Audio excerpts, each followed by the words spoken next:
Assalamu alaikum wa rahmatullahi wa barakatuh. Dear Muslim brothers and sisters, we are here to discuss and share with you some important information about Al-Aduha and Ayam Tashriq.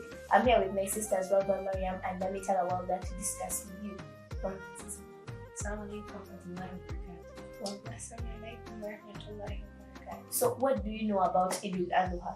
Al-Aduha, it's among the days we do celebrate in Islam.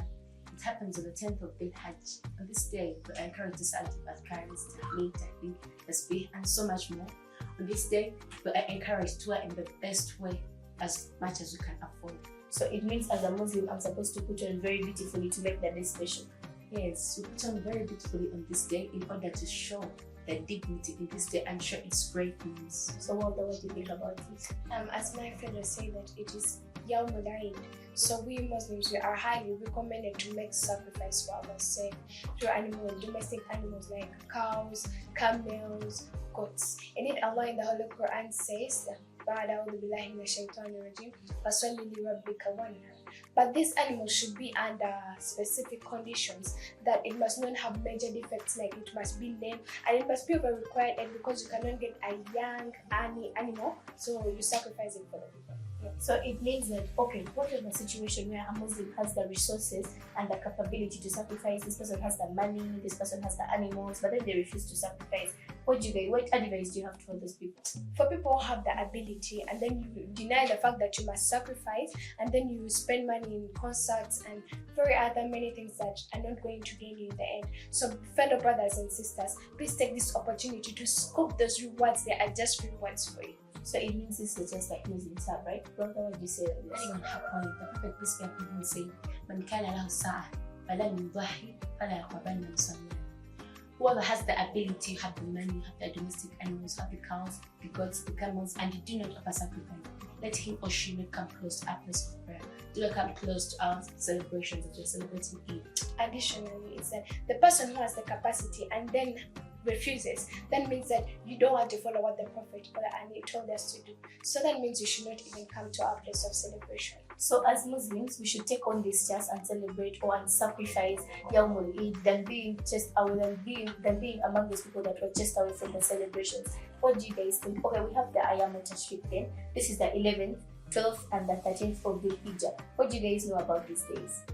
These are the 3 days after Yawmul Eid. So they say that they got their names after Arabs of long ago used to roast meat under sun on rocks. So we are recommended to eat, to drink, and not forget that we should remember Allah.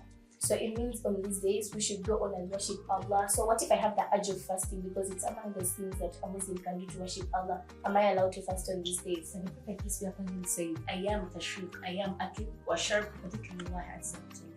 The Prophet peace be upon him said, the days of Tashriq, the 11th, 12th, and 13th of Dhul-Hajj, are days of eating, drinking, and praising Allah subhanahu wa ta'ala. So due to that hadith, it is highly prohibited for one to fast on these days, as they are days of eating, drinking, and remembering Allah subhanahu wa ta'ala. Additionally, that even if you have the urge and you feel like you wouldn't love to miss fasting this day, please, it's not. Because if you do, you are then contradicting to what the Prophet told us. So we should go on and take this chance and have and celebrate Eid. We should eat, drink, and go on and have a lot of things. So that's right. For at this point, that we should eat. Yeah, we are supposed to eat, but then don't forget that we should keep on remembering Allah, because Allah subhanahu wa ta'ala says in the Holy Quran, "Wadhkurullaha fi ayyamin ma'dudat."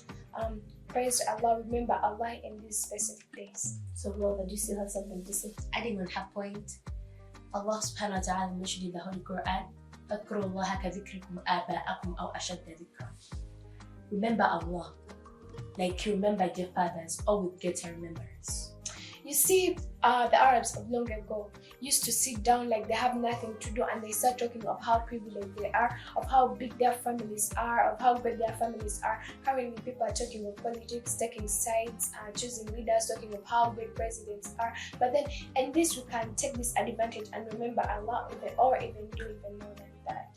So, though we have a lot of pressing issues in society, things like politics that are going on right now, we should not forget to sacrifice. We should not forget to celebrate Eid al-Aduha.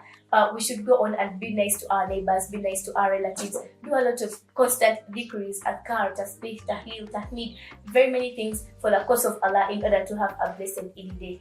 Brother Mariam, Namitala Walda, Natongo Hani, Wahana Assalamualaikum warahmatullahi wabarakatuh.